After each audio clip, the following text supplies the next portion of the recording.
My name is Eleanor Ellie Whitmore, though most people simply call me Ellie. I'm a widow in my late 60s, the kind of woman who learned early on how to stand tall without being seen. The world has softened my edges, yet it hasn't broken me, and some part of me still carries the dignity earned from decades of loss and quiet endurance. My granddaughter, Harper, is the heartbeat of my life. 15 years old now, she's spirited and observant, the kind of girl who knows the right questions to ask without rattling your composure. I still remember cradling her in my arms the day she was born, the gentle way she rested her head on my chest, the soft exhale of trust in her first hours. Since her parents separated, she's spent most weekends with me, and each visit reaffirms something I had nearly forgotten. Family can be a lifeline, not only a lineage. Gavin, my only son, lives just down the street. He's in his early 40s, a successful accountant with fair skin and brown hair, always neatly combed. He's the son I raised to be pragmatic, unruffled, just like I was taught to be. But lately his pragmatism feels curated, distancing, a wall between us I can't dismantle. He stands by during every confrontation with Brielle, his wife, but never steps in. His silence cuts deeper than any word she hurls. Brielle, sharp-edged and relentless, seems to delight in undermining me. She's younger than me by decades, elegant and polished, with that certain dismissive tilt in her smile when she addresses me. At Thanksgiving dinner last year, we were all gathered around my oak table, the turkey brilliant and golden, the mashed potatoes steaming.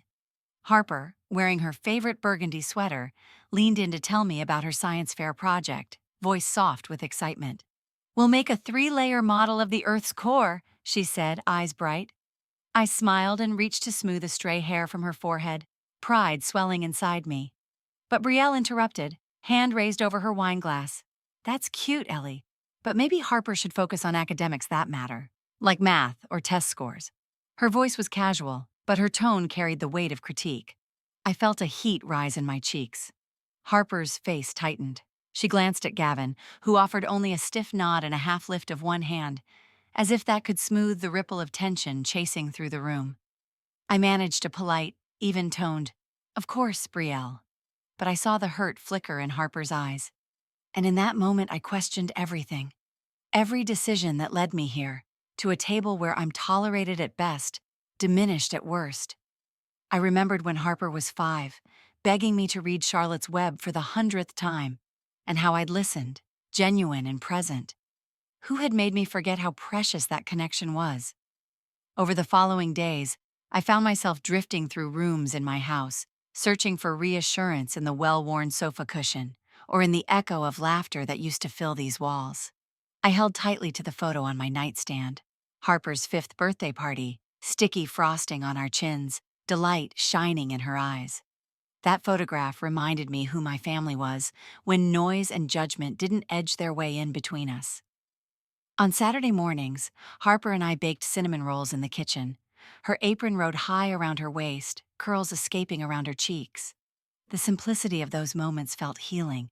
Each time she hugged me before leaving, "Thanks, Grandma," the world outside that kitchen seemed kinder, more whole.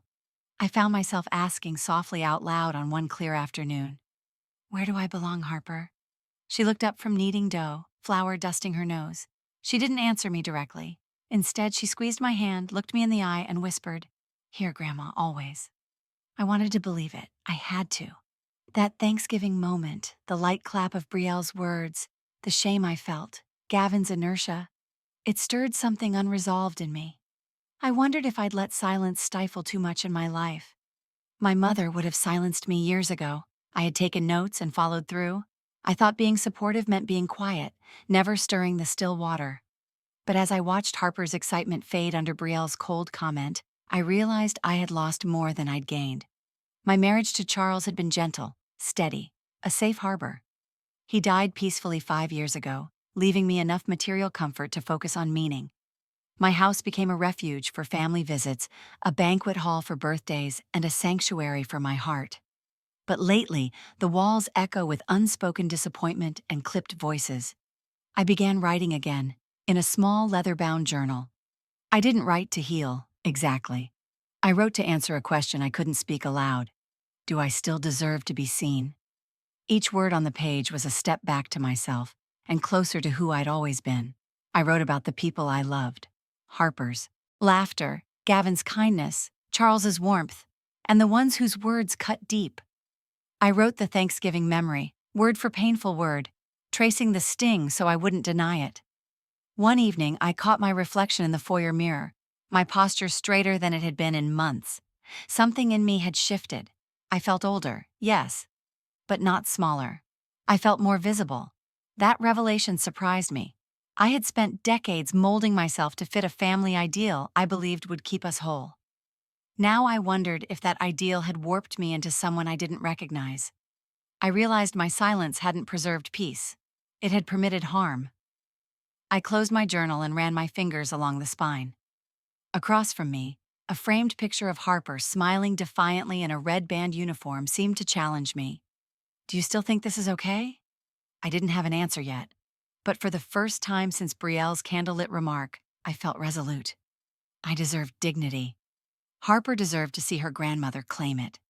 In the hush that followed, the house felt different, quieter, but alive. The moment wasn't dramatic or cinematic. It was simply me, breathing deeper and letting hope in again. My place at this table, and in this family, might be uncertain. But tonight I chose to start asking for what was always mine, to be seen, respected, and heard. The first time Brielle commented on my potato salad, I laughed it off. We were gathered in my backyard for Harper's 8th birthday, balloons bobbing gently on the fence, laughter weaving through the summer air. I'd made the same salad for years, a family favorite, the recipe scribbled in my late husband Charles's handwriting. It had always been a staple, a comfort. But that day, Brielle took one bite, wrinkled her nose delicately, and said with a light, amused tone, "It's very traditional. Maybe next time we can add something modern, like truffle oil." Gavin didn't look up from his phone. I smiled tightly and nodded, as if I'd learned something new instead of being quietly told I was outdated. It wasn't the last time. At Christmas, I brought my signature pecan pie to their house. Brielle welcomed me with a brief hug, but when I handed over the pie, she tilted her head, eyes already calculating. "That's sweet, Ellie," she said. "But Gavin's on a clean eating plan now. I'll just put it in the fridge." She never did. I found it later, untouched and hidden behind containers of kale salad and chia pudding. I stopped baking for a while after that. But it wasn't just my cooking. It was my stories, my opinions, my very presence. At every gathering, Brielle found new ways to subtly erase me, correcting me mid-sentence, rolling her eyes when I gave Harper advice, suggesting I should rest more rather than join them on family outings. And Gavin? He became a master of vanishing. He'd retreat into another room, busy himself with errands, or offer a vague chuckle when Brielle said something cutting. "Mom, she doesn't mean anything by it," he told me once, when I gently asked him if Brielle found me intrusive. "She speaks plainly. You're just sensitive." Sensitive. The word wrapped around my throat like a vice. I started writing down these moments, not to prove anything to anyone else, but to convince myself I hadn't imagined them. In a small leather-bound notebook I kept in my nightstand, I began with the headline, "Do I deserve this?" Each page filled quickly. Lines detailing moments so subtle they could vanish unless named. The time Brielle scoffed at my outdated parenting when I suggested Harper shouldn't have a phone at 10. The eye roll when I mentioned Harper's love for reading. The way Gavin never defended me, never pulled Brielle aside to say, "That's enough." The hardest entries were the ones that included Harper, because she saw it too. It started with the glances. She'd look at me, eyebrows knitting when Brielle interrupted me mid-story. She'd shift uncomfortably when Brielle dismissed a suggestion I made. Once, after Brielle loudly corrected my pronunciation of a word at the dinner table, Harper turned to me and whispered, "You said it right, Grandma, don't listen to her." It nearly broke me. As Harper grew, so did her awareness. She started speaking less around her mother, watching everything carefully. One night, after Brielle commented that my blouse was brave for your age, Harper stood up in front of the table and said, "I think Grandma looks amazing, better than half the Instagram influencers out there." It was a small moment, but it felt like oxygen. Still, the tension mounted. During Harper's 14th birthday dinner, we sat around the same oak table in my dining room, Harper glowing in a soft floral dress. I had spent the day making her favorite, roasted lemon chicken with mashed sweet potatoes, and the house smelled like warmth and cinnamon. As I served the plates, Brielle smiled thinly. Well, Harper, enjoy it now. Pretty soon you'll have to start watching what you eat like the rest of us. The silence that followed was sharp. Gavin didn't flinch. Harper looked directly at her mother and said, "Actually, I like Grandma's cooking. I always have." Later that night, as we washed dishes together, Harper glanced at me. "You don't have to keep letting her talk to you like that, Grandma." I dried my hands on a dish towel, heart thudding. "It's complicated, sweetheart." "It doesn't have to be," she said. "Just don't let her make you feel small." After she went to bed, I sat at the kitchen table staring at the remnants of dinner. The uneaten salad, the pristine pie, the echo of Brielle's comment, and Harper's voice, small but certain. I opened my journal and wrote, "Maybe it's not complicated. Maybe it's just wrong." The next week, I arrived at Gavin's home for Sunday brunch. Brielle answered the door with a strained smile. I noticed right away. She was dressed immaculately, hair pinned tight, a bright red lipstick she saved for performative days. Something was off. The meal was brisk, sterile. Harper picked at her food. Gavin checked his phone repeatedly. Then I heard it. From the hallway near the kitchen, muffled but distinct. Brielle speaking to Gavin. "She's becoming more fragile. Don't you think it's time we consider assisted living? Just for convenience." Convenience. I stood still in the living room, her words crashing over me like waves. I waited for Gavin's response. I prayed he'd defend me. "She might not take it well," he said. That was it. Not "she doesn't need it." Not "absolutely not." Just worry about how I'd react, not the insult behind the suggestion. I left without finishing my coffee, without a word. Back home, I locked the door behind me and pulled the journal from the drawer. My hands trembled as I turned to a fresh page. They want to put me away, because I don't fit their script, because I don't fade into the background, because Brielle doesn't like what I represent. Independence, memory, truth. I put down the pen. I stared at the wall. Then, for the first time in months, I picked up the phone. Not to call Gavin. I called my lawyer. And I said 7 words I never imagined would pass my lips. "I want to change the terms of inheritance." I was born Eleanor Carter in 1955, in a small town outside Richmond, Virginia. Ours was the kind of place where front porches sagged under the weight of family stories and pride clung to everything like summer heat. My mother, Helen, was a woman of deliberate steps and quiet eyes. She kept the house spotless, her mouth shut, and her husband satisfied. My father, John Carter, a mechanic with hard hands and a sharper tongue, spoke with finality. You didn't question him. You didn't contradict him. You learned, as I did, that survival meant softness, silence, and staying 2 steps behind the men who were never asked to look back. I watched my mother give herself away, piece by piece, in the name of peace. Her voice shrank until it was more gesture than sound. When she did speak, it was to agree. "You're right, dear," or "whatever you think is best." I memorized her movements, mistaking them for grace. When I tried to speak up, once, only once, about wanting to audition for a school play, my father had looked at me over the rim of his newspaper and said, "You're not going to be one of those loud girls, are you?" I wasn't. Not after that.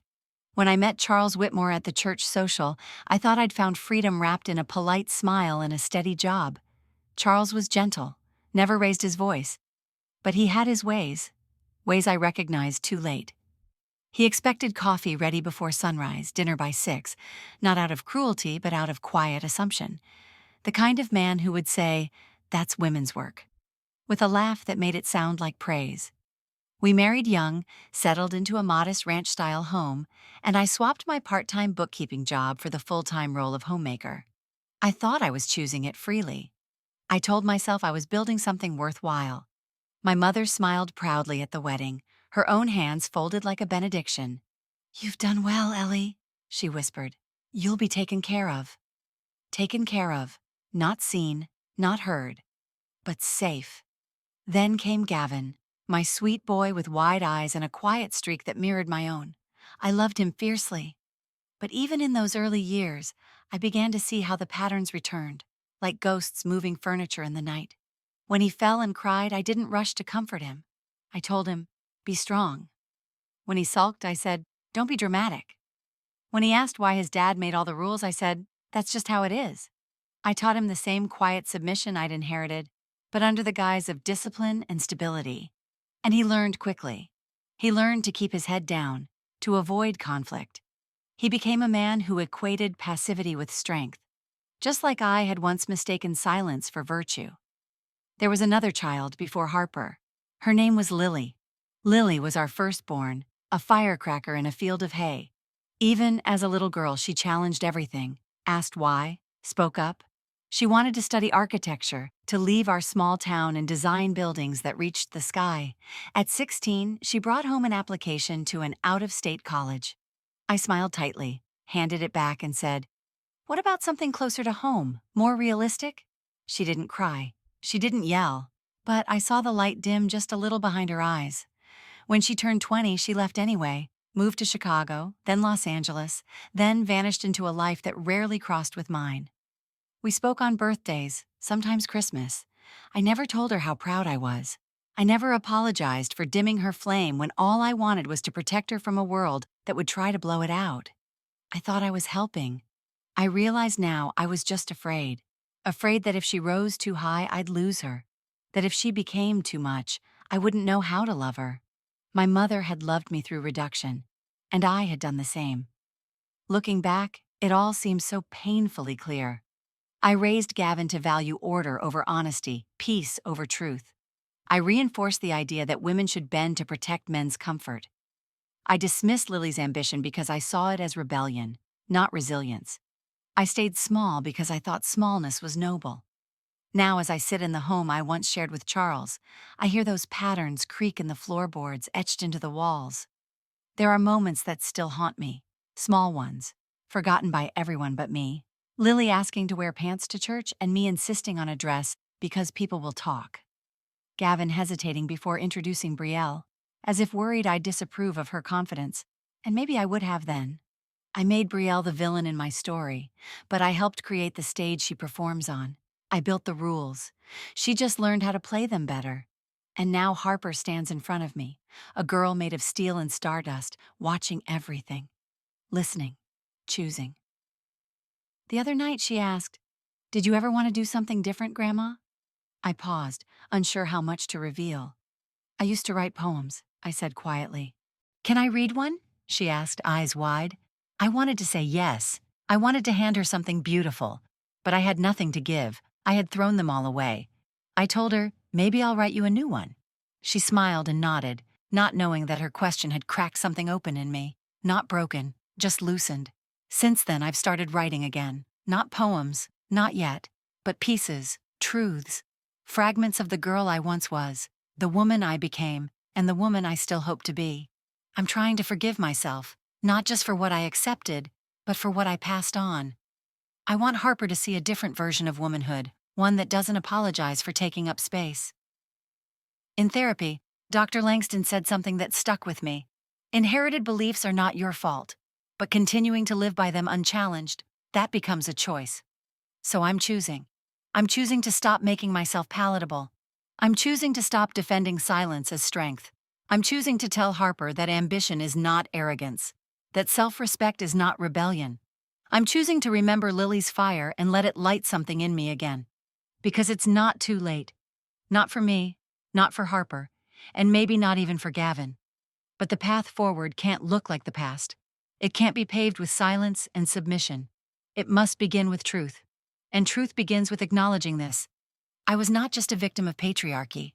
I was, at times, its most loyal soldier. But no more. Now I choose to write a different ending. One where the women in this family stop whispering, start standing, and finally, truly, become free. It was a Tuesday when they showed up unannounced, Gavin with his usual nervous energy masked as restraint, and Brielle with her cold poise wrapped tightly in a belted trench coat, as if she were arriving for a hostile boardroom negotiation instead of a visit to her mother-in-law's living room. I'd been repotting a peace lily in the sunroom when I saw their car pull in. I didn't bother dusting the soil from my hands. Something in my chest told me this wouldn't be a social visit. "Hi, Mom," Gavin said as he stepped inside. his tone falsely casual. Brielle didn't say a word, just dropped her bag on the foyer table and followed him into the living room like she already owned the place. I would have appreciated a heads up, I said as I closed the door behind them. We wanted to talk in person, Gavin replied, eyes skimming over the furniture, the walls, the photographs, as if rehearsing how to make his case. Brielle was more direct. We think it's time you consider downsizing. I didn't sit down. I crossed my arms and leaned against the frame of the doorway. Oh? You've both been thinking a lot about what's best for me lately. Gavin offered a weak smile. Mom, you know this house is too big for you now. It's a lot to maintain. You're always saying the garden is hard on your back. Yes, I said slowly. But I also say I love it here, that I feel rooted here, that this house isn't just a space, it's my history. Brielle's laugh was soft, derisive. We're not trying to be cruel. We're being practical. That word, I said, my voice sharpening, that word gets used every time you want me to disappear. Gavin winced. No one's asking you to disappear. Then what are you asking? He looked down at his hands, avoiding my eyes.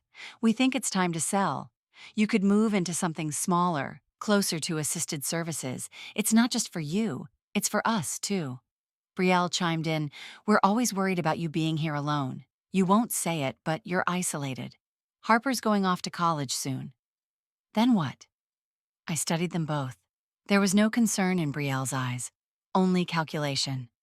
And Gavin? He couldn't even look at me. I already made arrangements, I said. They both blinked. What do you mean? Gavin asked. I've already met with a realtor. The house isn't being sold on the open market, and it's not being listed. There was a long pause before Brielle's voice sliced the air. Excuse me? I've made my decision, I said, keeping my tone measured. And it doesn't involve either of you. Gavin's face tightened. Are you saying you're excluding your own son from decisions about family property? I'm saying I've had enough decisions made for me behind closed doors, I said. Now I'm making one. His calm began to fracture. So that's it? You're just cutting me out? I stepped forward. You cut yourself out the day you let your wife treat me like a nuisance and said nothing. That's not fair.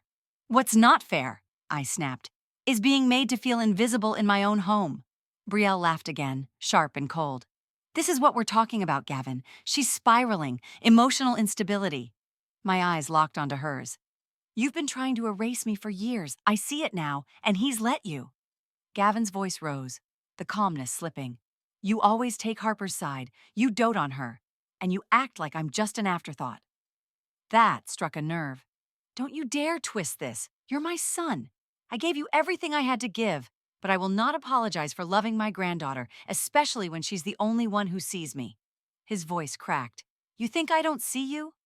No, Gavin, I said softly. I think you choose not to, and that's worse. The room was thick with silence. I could feel the pressure in my chest, the ache of years of things unsaid finally pushing their way out. I didn't want to cry, not in front of Brielle, but something in me didn't care anymore. I have spent my life walking on eggshells around people who think my feelings are inconvenient, I said. I won't do it anymore. Brielle snorted. This emotional breakdown doesn't change the fact that keeping this house is impractical. I turned to her, calmer than I expected. You married into this family and assumed that gave you authority. You've confused influence with entitlement. Gavin stood abruptly. We'll talk again when you've calmed down. No, I said firmly. We're done here. He stared at me, stunned. He wasn't used to my spine, not like this. He turned to leave, and Brielle followed, but not before saying, this is going to bite you later. The door shut behind them, the echo louder than their footsteps. I sat in the armchair Harper loved most. My hands trembled, but not from fear, from release. They thought I was bluffing, that this house, my house, would eventually end up in their hands. They were wrong. That evening I met with my lawyer. We reviewed the paperwork page by page. I want it all to go to Harper, I told her. She paused. Everything? Yes, the house, the accounts, the legacy.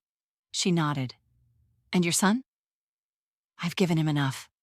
We finalized the documents. My signature felt like a vow. For the first time in years, I felt like I wasn't handing my life over to someone else's script. I was writing my own ending, and I knew exactly who I wanted to inherit the beginning. It started with the missed messages, text replies that never came, or came days later short and clipped. I used to tell myself they were just busy, that young families had too much on their plates. But when I saw them posting photos from beach weekends, game nights, and dinners I hadn't been invited to, the silence felt deliberate. A soft sort of cruelty that never raised its voice, but left deep bruises. Brielle had a gift for cutting beneath the skin with polished charm. She never yelled, she never raised a hand. But she knew how to diminish, through compliments laced with criticism, questions that weren't questions at all. "Oh, Ellie, you still use that old coffee pot? They make automatic ones now." "You're so traditional. It's kind of sweet, really." Every word was a thread in a tapestry designed to unravel me. And Gavin, he didn't stop her. He didn't even notice.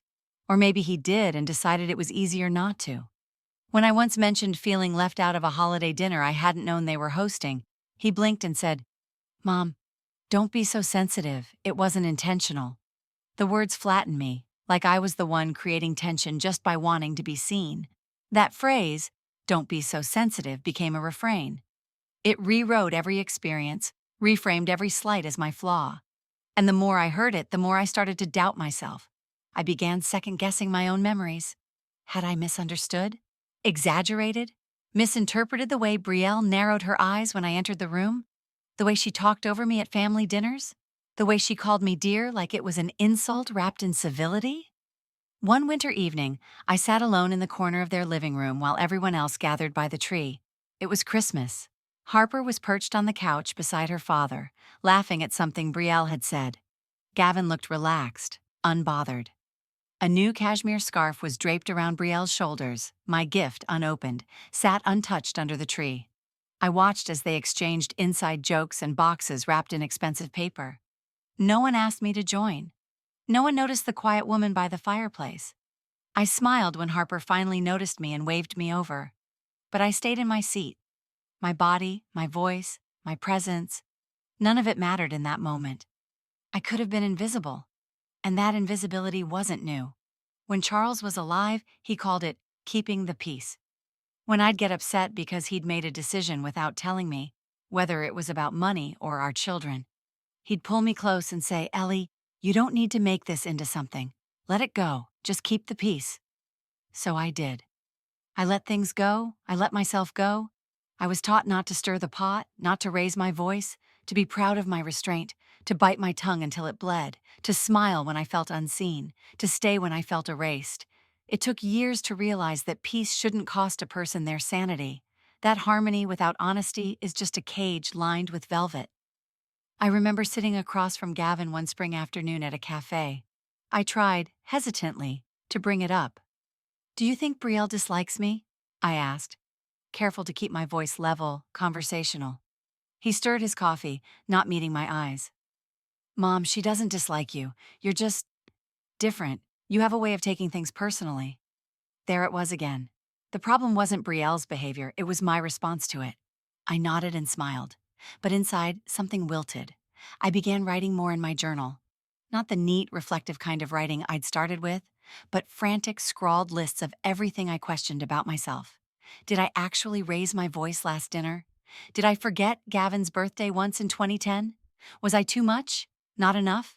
The more I wrote, the more I began to see the pattern. This wasn't just miscommunication.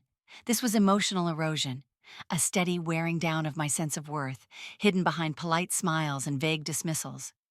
I remembered once, after Harper's recital, Brielle said, "Ellie, you look so proud up there, like you were the one on stage." She laughed lightly. "You do have a flair for making things about you." I hadn't spoken during the recital. I'd simply clapped. I'd smiled. I'd beamed with love for my granddaughter, and somehow even that was too much. I looked back and saw how often I'd been told I was too emotional, too involved, too opinionated.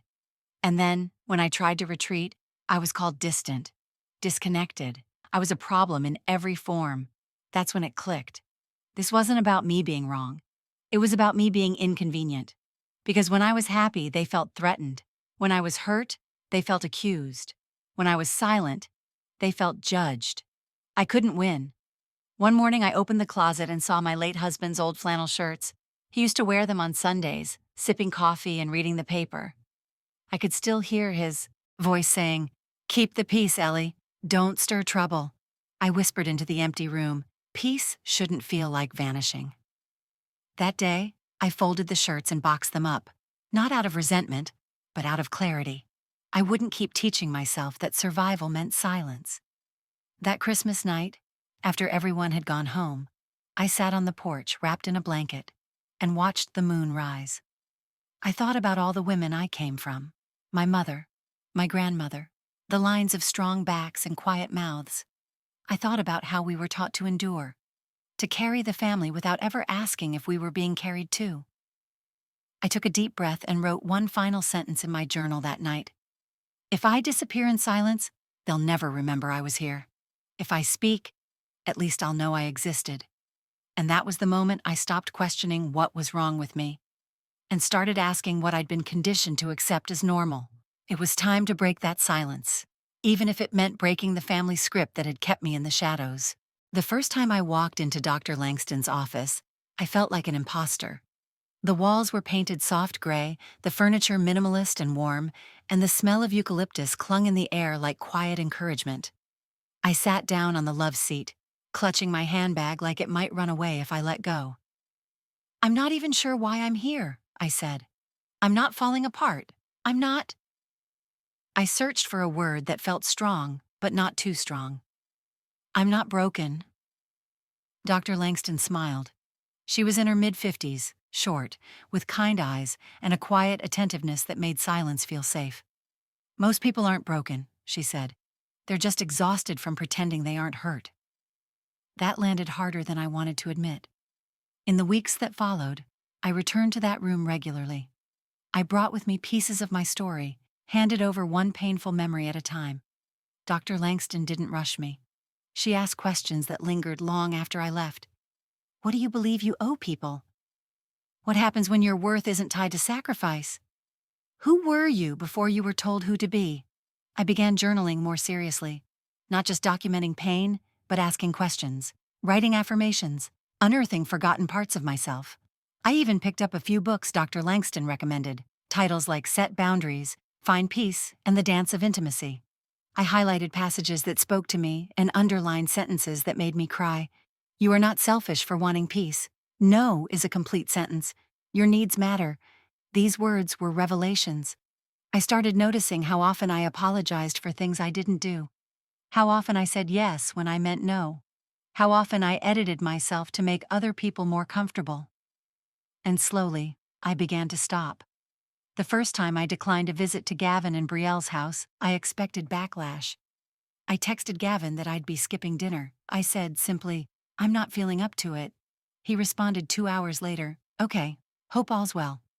It was strangely anticlimactic. No guilt trip, no questioning, just acceptance. And I realized then how much of the burden I'd carried was self-imposed. I had been afraid to set boundaries not because they would hurt others, but because I had never learned I was allowed to have them. I found a flyer for a local women's support group at the library. It promised community and healing, and for once, I didn't talk myself out of going. The group met in the basement of a community center every Thursday evening. Plastic chairs, tea in mismatched mugs, a circle of women with stories stitched in pain and strength. That's where I met Marla. She was a retired teacher in her early 70s. With silver hair she refused to dye and a voice like wind through trees, gentle but sure. She had been married twice, widowed once, divorced once. Both times, she told me, I lost pieces of myself, but I got better at collecting them. We began sitting together every week, exchanging knowing looks during difficult shares. One night after group, we stayed in the parking lot for an hour talking. She told me how she'd spent years saying yes when she wanted to scream no. How she once drove 3 hours in a snowstorm just to host Thanksgiving for a family who barely said thank you. "You don't get medals for being emotionally available to people who ignore your needs," she said. "You just get tired." I laughed until I cried. Marla became more than a friend. She became a mirror, and in her presence I started seeing myself clearly. The next shift came slowly, but unmistakably. I stopped calling Gavin to check in. I no longer tried to smooth over awkward silences after family events. I gave myself permission to be unavailable. And Harper noticed. She came over one Saturday, backpack slung over her shoulder, an eyebrow arched as she watched me rearrange the living room with a vigor I hadn't shown in years. "You're different," she said. I looked up surprised. "Different how?" She shrugged. "More like you, but louder, in a good way." I smiled. I think I'm finally listening to myself. Later that afternoon, she sat across from me at the kitchen table while I chopped vegetables for soup. Her fingers traced patterns on the tablecloth, her brow furrowed with thought. "Can I tell you something?" she asked, her voice quieter than usual.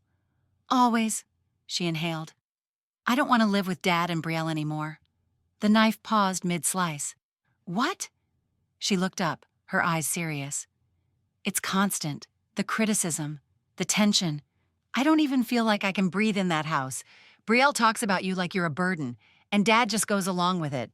I can't keep pretending everything's fine." I set the knife down. My chest tightened. "Harper, I'm not saying I expect you to say yes," she rushed on. "But I had to tell you, because I'm not happy there, and I feel safe here." I walked around the table and knelt beside her. "You don't ever have to pretend with me. I'm honored that you feel safe here. And if that's what you truly want, then yes, we'll find a way." Her arms wrapped around me, tight and trembling. "Thank you." In that moment, something deep inside me shifted again. For decades, I had believed that love meant accommodation, that protecting others meant erasing yourself. But now I saw a new truth. Love could also mean holding firm, creating shelter, building boundaries not to push people away, but to protect what mattered. Harper didn't just want to be near me. She wanted to be where honesty lived. That night, I lit a candle on the windowsill and watched the flame flicker against the dark. I wasn't the woman I had been a year ago. I wasn't bitter. I wasn't broken. I was blooming slowly, painfully, beautifully, and Harper had chosen to grow here with me. That was a legacy worth defending, one I'd never again apologize for protecting. The house changed after Harper moved in. It wasn't in the way people might expect. Not louder, not messier, not chaotic. No, it changed in the quietest, most beautiful ways. Mornings carried laughter. The kitchen smelled like cinnamon and fresh ink. Our conversations drifted through every room like music we never wanted to turn off. We created a routine. She'd leave for school just after sunrise, backpack slung over her shoulder, earbuds in, giving me a quick hug before she disappeared down the walk. In the evenings, she'd help me water the garden, feet bare, jeans rolled up, telling me about her day with the openness of someone who finally felt safe. It didn't take long for Harper to start calling this house home. She stopped referring to it as Grandma's place. She put up photos of her friends, her drawings, even her report cards, things she never did at Gavin and Brielle's. It wasn't about space, it was about safety. And somehow this old house, with its creaky floorboards and aging wallpaper, had become a sanctuary for us both. We started a Saturday tradition, baking while jazz played in the background, soft and low. We made everything from scratch, even when it took too long or got too messy. One weekend, we burned the bread twice and laughed so hard we cried. It was joy in its purest form, simple, reciprocal, unforced. The walls that once echoed with restraint were now lined with stories. And for the first time in years, I stopped holding my breath. At Dr. Langston's suggestion, I began mentoring young women at the local community center. I wasn't sure I had anything to offer them. I'd spent so long shrinking. But once I sat in that room with girls whose eyes carried the weight of unspoken fears, I understood how powerful just being present could be. They came from all walks of life, some with young children, others freshly out of high school. We sat in circles, sometimes silent, sometimes laughing, sometimes crying. I told them the truth about survival, that it didn't have to mean sacrificing your soul, that staying quiet isn't noble if your silence costs you your sense of self. One evening, a young woman named Talia said, "You make me believe there's still time." I swallowed the lump in my throat and told her, "There always is." That space became sacred, and it reminded me that family doesn't begin and end with blood. It's found in the people who make room for your truth. Harper brought her best friend June over one Sunday. She was a shy girl with wide eyes and a hesitant smile. I offered her tea and banana bread, and she accepted both as if she didn't quite trust kindness to be genuine. That evening, Harper sat with me on the porch and told me June's story. Her mother was emotionally distant, her stepfather cold and controlling. "She stays at our place sometimes," Harper said quietly, "but it's like walking on glass when she goes home."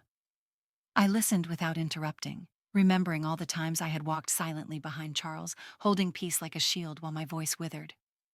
June's pain was familiar. It pulsed with echoes from my own past. "Do you think it's wrong to want her here more?" Harper asked. "No," I said.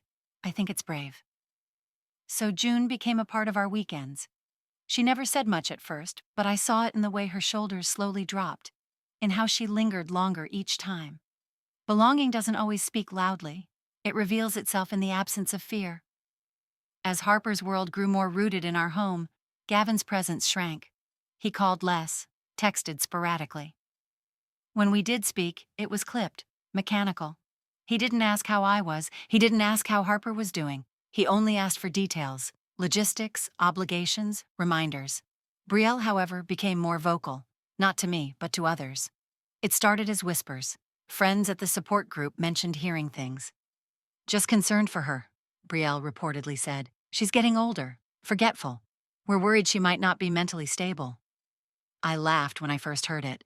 Not because it was funny, but because it was such a textbook move, discredit the woman who dares to step out of line. But it grew.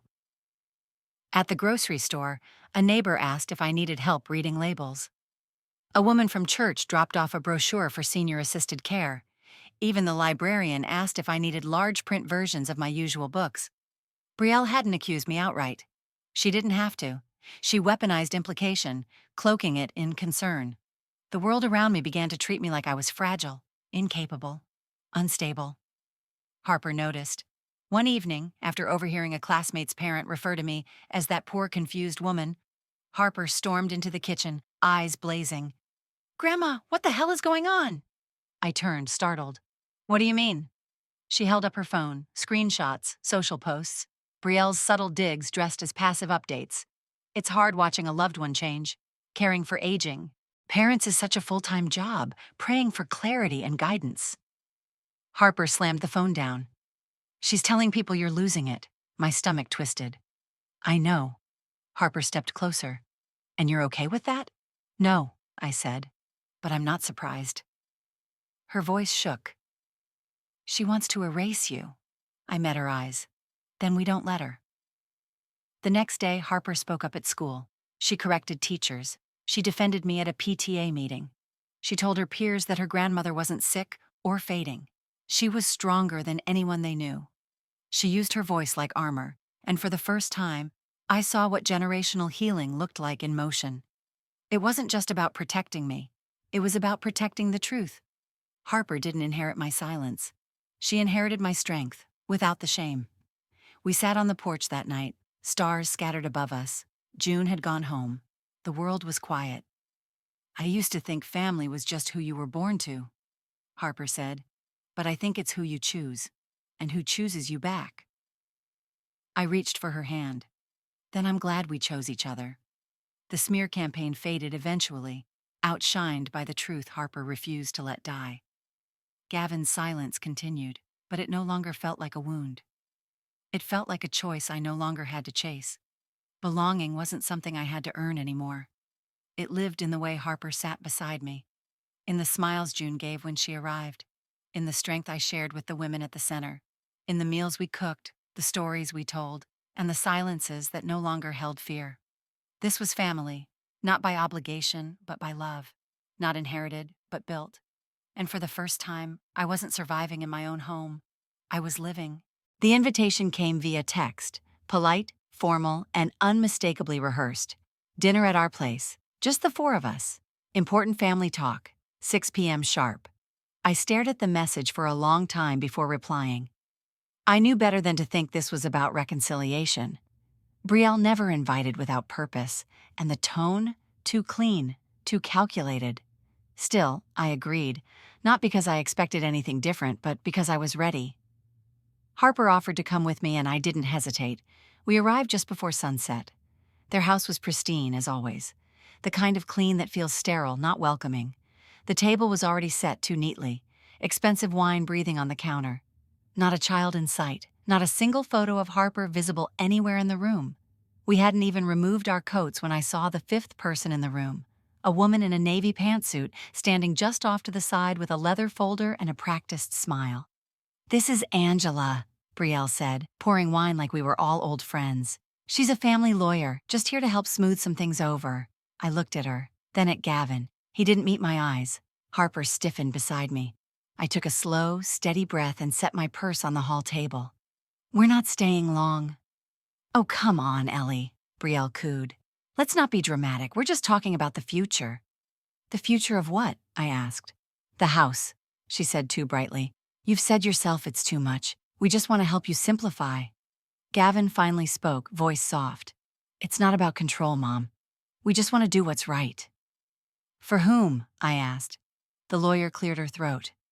"Mrs. Whitmore, if I may, I've reviewed some documents provided by your son and daughter-in-law. Based on your age and the assets in question, it would be prudent to consider transferring the deed now to avoid complications later." I raised a hand. "No." The room stilled. Brielle's smile tightened. "Ellie, no one's trying to take anything from you. This is just about protecting your interests. The house will go to family anyway." "It already has," I said. Silence. "What?" Gavin asked. I looked at Harper, then back at him. "I changed my will, months ago. The house belongs to Harper."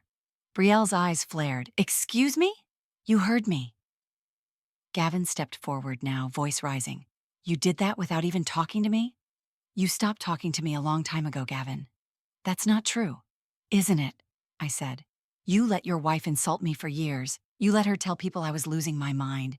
You sat silent while she made this family cold and cruel and conditional, and now you want to claim the house as some kind of legacy?" Brielle scoffed. "You're being unreasonable." "I'm being clear. You don't get to play victim," she snapped. "You've always made Harper your favorite. You alienated Gavin from his own mother." I turned to her, calm and precise.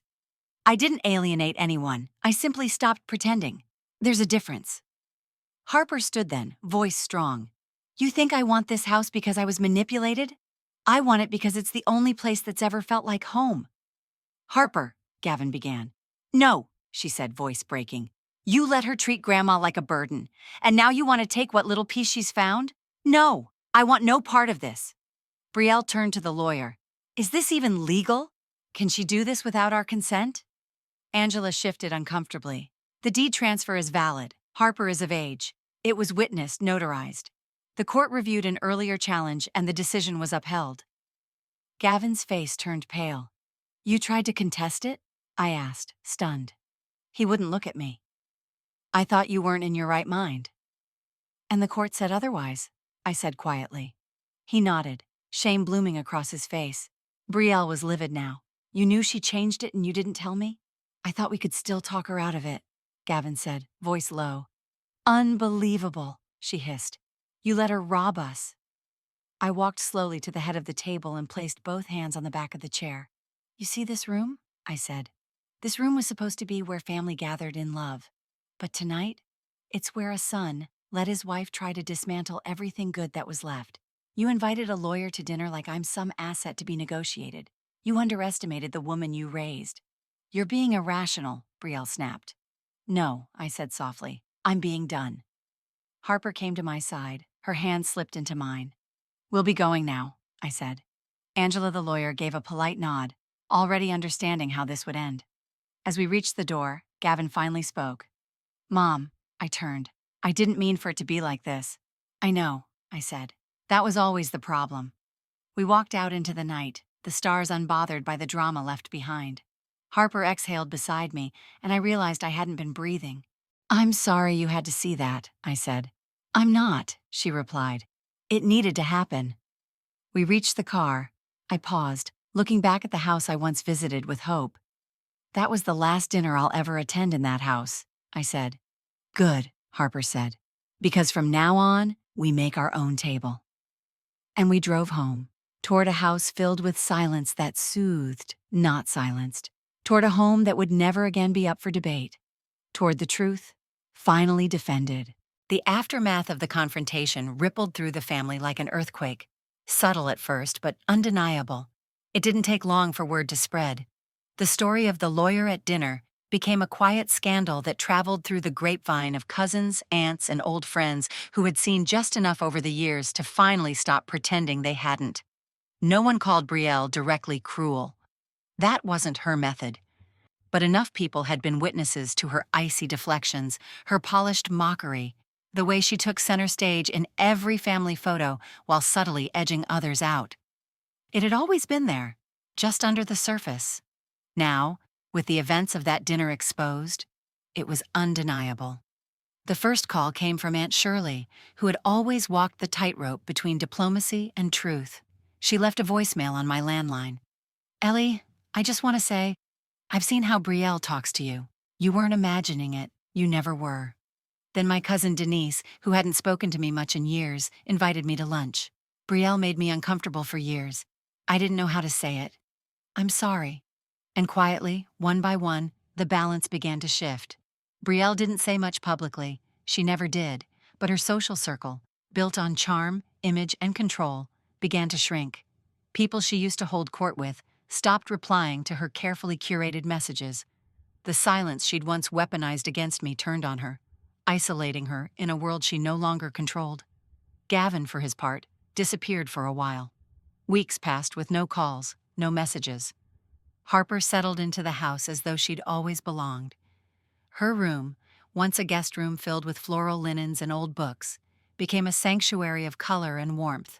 Polaroids on the walls, music drifting through the door, her laughter filling the kitchen on Saturday mornings. One crisp afternoon, we began working on the old greenhouse in the backyard.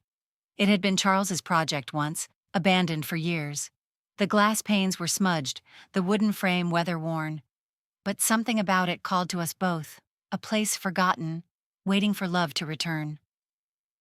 "I want to fill it with succulents and herbs," Harper said, brushing dust from her jeans.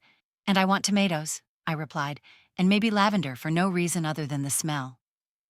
It became our ritual, working on it after school and on weekends, planting more than just seeds. We repaired broken frames, scrubbed years of grime from the windows, brought in new soil by the bag. It became a place of rebuilding, a symbol of everything we were trying to create together. Then one evening the doorbell rang. Harper looked up from her textbook. Should I get it? I already knew who it would be. Number I'll go. There he was. Gavin stood on the porch, his shoulders slightly hunched, hands buried in his coat pockets.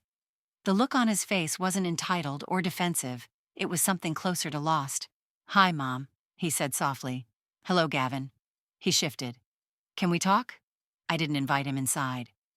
Instead, I stepped onto the porch, pulling the door closed behind me. The late autumn air carried a chill. He looked around at the yard, at the greenhouse visible in the distance. "It looks good. You two have done a lot." I nodded. "We have." He swallowed. "I wanted to say I'm sorry, for everything. For not standing up for you, for not seeing it sooner." My hands stayed folded, my face remained unreadable. "Why now?" He hesitated. "Because everything fell apart, and I realized I was part of why. I thought staying silent made me neutral, but silence lets the worst people speak the loudest." I nodded. "Yes, it does." "I let Brielle define our family," he continued, "and I let her define you." "You let her erase me," I said, voice steady. His face crumpled. "I know." We stood there, the air thick with things that might have been. "I can't undo what happened," he said. "I know I don't deserve forgiveness, but I hope, maybe one day, you'll see I'm trying." I let the silence hang for a moment. Then I said, "I believe you're sorry. But forgiveness isn't a door you get to walk through just because you've knocked." His eyes brimmed, but he nodded. "I understand." "You're welcome to try," I added. "But understand this. My life isn't built around pleasing others anymore. My home isn't a place where I make room for people who diminish me." "I wouldn't expect you to," he said, voice thick. I stepped back toward the door. "Good night, Gavin." He paused. "Is it okay if I write sometimes? Just to check in?" "That's a fine place to start," I replied. He turned and walked down the path, the leaves crunching under his feet. And for the first time, I didn't feel anger when I watched him go. Just clarity. Back inside, Harper was waiting, curled on the couch with a blanket and a cup of tea. Was it him? She asked. Yes. Did he apologize? He did. Are you okay? I sat beside her. I'm not looking for perfect. I'm just looking for honest. We clinked our mugs together softly, a quiet ritual of survival and love. Later that night, I pulled out my journal. I wrote down everything: the porch, the apology, the way my heart didn't shatter but didn't soar either. It simply stayed steady. I finished with this: accountability isn't about fixing what's broken. It's about standing in the wreckage without pretending it wasn't your hands that helped build it. I tucked the journal back into my drawer and looked out the window. The greenhouse was lit by a single solar lamp, soft and golden. And inside, the seedlings we planted last week had started to rise. It was a Tuesday when Dr. Langston leaned forward, her voice soft but steady, and asked, "Ellie, have you ever forgiven yourself?" I blinked. Forgiven myself for what? She didn't answer right away, just gave me the kind of look that doesn't demand an answer but waits for one to rise. For not leaving sooner, I offered. For staying quiet. For raising a son who didn't protect me. Still, she said nothing. I exhaled slowly. For believing love had to be earned. That session stayed with me. All week, those words followed me like a shadow. Have you ever forgiven yourself? So I started small. A pen, a notebook, a quiet room with morning light pouring through the window, and I wrote. Dear Ellie, age 19. You thought marrying Charles would save you from invisibility, but you never knew you already mattered. You didn't need to be good. You just needed to be whole. The next day, I wrote another. Dear Ellie, age 34. You gave up a job you loved because Charles thought it wasn't necessary. You cried in the bathroom and told no one. You deserve better. You still do. And I kept going. I wrote to the woman who held newborn Gavin in her arms and vowed to give him everything she never had. I wrote to the mother who stood outside Harper's kindergarten classroom with a smile on her face and a storm in her chest. I wrote to the woman who sat silent at family dinners, letting Brielle's comments pass like mosquitoes she was too tired to swat. With each letter, something loosened. Some grief I hadn't named before rose to the surface, not to drown me, but to be released. Each apology I wrote to myself felt like water on roots long neglected. I didn't rush toward forgiving anyone else. That came later. First, I had to forgive myself. Forgive the compromises, the silence, the clinging to peace, even when it felt like pain. One morning, Harper called from the backyard. Gran, come out here. I have something to show you. I stepped outside, the sunlight warming my shoulders, and followed her to the edge of the greenhouse.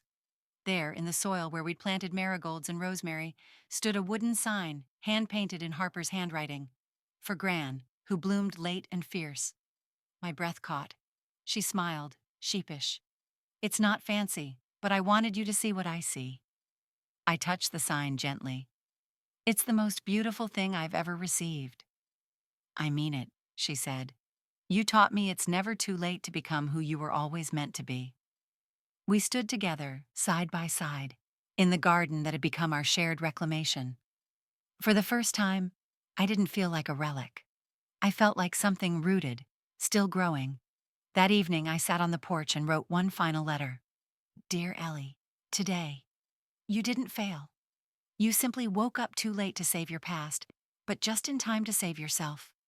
And then came the letter. It arrived in a plain envelope, tucked among the bills and circulars. I knew the handwriting immediately. Gavin.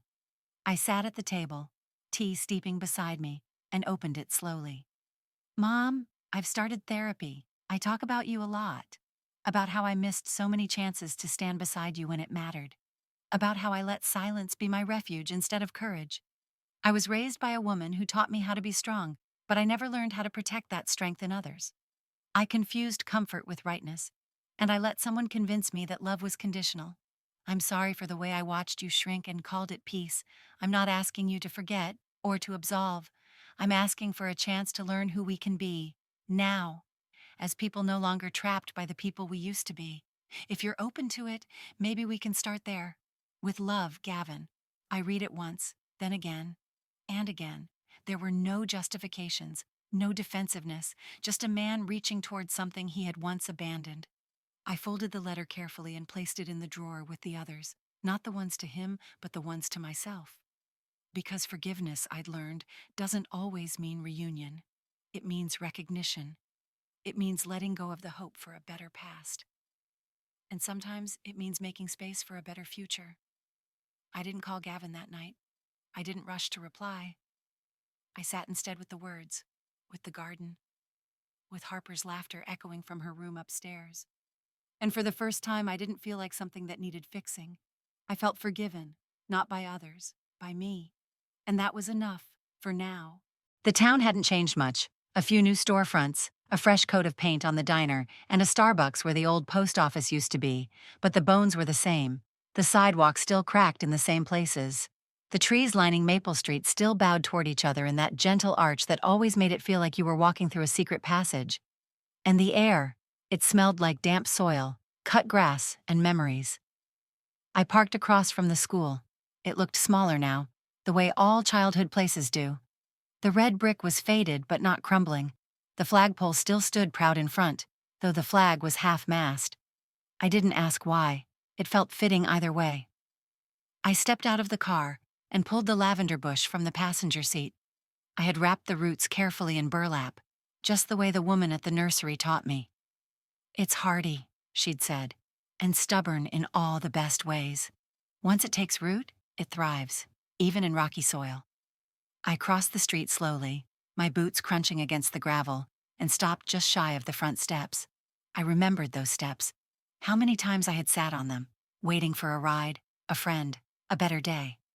I remembered the girl who used to sit there, the girl with 2 big shoes and an even bigger heart, who already knew how to fold herself small to make others more comfortable. I knelt down in the grass just beside the steps and started digging.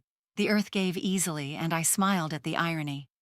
All my life I had been told it would be hard to make space for myself. And here I was, making space. The lavender bush slipped easily into the hole. I packed the soil back around it gently, hands moving slow, reverent. When I was done, I sat back on my heels and whispered, "Grow, exactly how you want." And for the first time in a long, long while, I cried. Not because I was sad, but because the little girl who used to sit on these steps had no idea she would live long enough to feel whole. I sat there for a while, just breathing, watching the wind rustle through the leaves above me. Somewhere nearby, a bell chimed, and laughter echoed faintly from a park. Life moved on, and I wasn't trying to catch up anymore. I was right where I needed to be. Back home, the days unfolded differently now. Softer, fuller. Harper and I spent more time in the greenhouse, laughing at how we'd overwatered the mint again, or how the basil seemed to only grow crooked toward the windows. We baked on Sunday afternoons with no recipe, just instinct. We danced in the kitchen to old records. She painted signs for the garden, bright and bold, with names like Time After Time and Don't Stop Believing. Marla came by often, always with something baked and something wise. "You're lighter these days," she said one afternoon, watching me prune a tomato vine. "I finally stopped apologizing for existing," I replied. She smiled. "That'll do it." In the quiet of the evenings, I often sat in my favorite chair by the window, journaling or just watching the world dim gently into night. The pages of my journal had changed. Less grief, more clarity, less asking why, more choosing how. One page simply read, "I was taught to disappear. Now I teach others how to stay seen." That line stayed with me because it was the truth. I had once been a girl who whispered, a woman who compromised, a mother who swallowed her sorrow. And now, I was none of those things. Or maybe I was all of them, but I carried them differently, with intention, with choice. Gavin wrote more often. Small updates, shared memories, fragments of effort. I didn't respond to every message, but I read each one, and slowly, something resembling a relationship began to grow. Not restored, but rebuilt from entirely new materials. It was tentative, honest, scarred, but it was real. One night I read aloud to Harper from my old journals. She listened without flinching, her eyes soft and strong. "You really went through all of that?" she asked quietly. "I did." "And now?" I smiled. "Now I grow lavender in front of old schools and laugh loudly in my own kitchen. Now I live." She leaned her head on my shoulder. "You're my hero." "No," I whispered, pressing a kiss to her forehead. "You're mine." The next day, I received an email from the community center. They wanted me to lead a monthly storytelling group for women over 50, those learning to reclaim their voice after decades of silence. They'd heard about the mentoring, the greenhouse, the letters. They wanted to name the series after something I'd once said during a session: "Late bloomers still bloom." I closed my eyes, breathed in deeply, and felt the lavender all over again. Yes, we do. The folding chairs were set in a neat semicircle, the coffee brewed in large carafes at the back of the room. On the walls were collages made by past participants, magazines cut into strips, and words like unapologetic, wild, and enough layered between snapshots of women smiling into new futures. It was my first time speaking as the featured guest at the Women's Center, though I'd mentored and listened in these rooms for months. Still, standing at the front, notes in hand, I felt my palms sweat. Marla gave me a gentle nod from the front row. Harper had helped me pick my outfit the night before. "Simple," she'd said, smoothing the collar of my blouse, "but powerful." I looked out at the faces of women who knew what silence cost. Women who, like me, had swallowed themselves whole for the comfort of others. I took a breath and began. "My name is Ellie Whitmore. I'm 68 years old. I grew up believing that kindness meant compliance, that love meant enduring, that peace came from not taking up too much space." A pause. I was wrong. The room stayed still, listening. For most of my life, I lived on the edge of my own story. I gave, supported, softened, and apologized. And when I wasn't being thanked for it, I was being told it was expected. I wore silence like armor, convinced it made me noble. I stepped away from the podium then, walking slowly across the floor. But the truth is, you don't owe anyone your silence. Not your family, not your spouse, not your children, and certainly not the world. A ripple moved through the room. If you want to be soft, be soft. If you want to be loud, be loud. If you want to leave, speak, cry, rage, do it, not to be palatable, but to be real. I ended with the words I had once whispered only to myself: "You are not here to disappear." When I finished, the applause wasn't loud. It was deep. Hands clapping slowly, some eyes wet, some heads bowed. The kind of applause that feels like witnessing, not celebration. Afterward, a woman named Carla approached me with trembling hands. "I didn't know I could say no until you said it out loud," she whispered. I held her hands. "You can. You always could." The next morning, Harper stood by the car, her suitcases packed, her dorm address scribbled on a post-it note in the kitchen. We'd spent the night folding laundry and sharing stories, laughing, crying, remembering. We didn't say goodbye, like it was an ending. "You sure you'll be okay?" she asked, her voice half playful, half earnest. "I've got an entire garden to run and a room full of women waiting to talk about feelings. I'll be fine." She grinned, pulling me into a hug that lingered. "I'll write you," she promised. "Real letters, not just texts. And I'll write back." As she slid into the car, she rolled down the window and said, "You changed everything for me." I smiled. "No, Harper, you saw me change and believed you could too." Then she was gone. The taillights disappeared down the road and the house was quiet again, but not empty, not hollow, just quiet. A few days later, Gavin visited, unannounced, but not unwelcome. He sat on the porch, the same spot where we'd last spoken. He didn't ask to come inside. He didn't carry an agenda. "I wanted to see the garden," he said. We walked through the rows together, tomatoes almost ripe, the lavender bush by the gate in full bloom. He paused by the rosemary, brushing his fingers across it. "It's beautiful here," he said. "It's peaceful," I replied. He nodded. "I won't stay long." I looked at him then, not as my child, not as the boy I raised, or the man who disappointed me, but simply as another person, trying. "I believe you're trying," I said. "I still don't expect forgiveness." "And I don't owe it," I said gently. "But I'm learning that letting go isn't about forgiving the person. It's about freeing the weight." We sat in silence for a moment. "When I saw Harper leave," he said, "I realized how much she'd grown. how much I'd missed by trying to control the wrong things. "She'll be okay," I said, because she saw what not to be. He nodded again, slower this time. "I just hope someday we can be in the same room and not feel like strangers."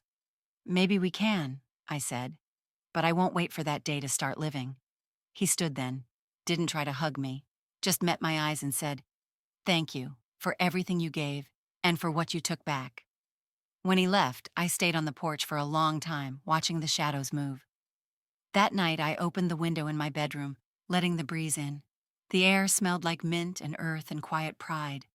I walked slowly to the front door and stepped out barefoot, the porch light casting a soft glow across the path.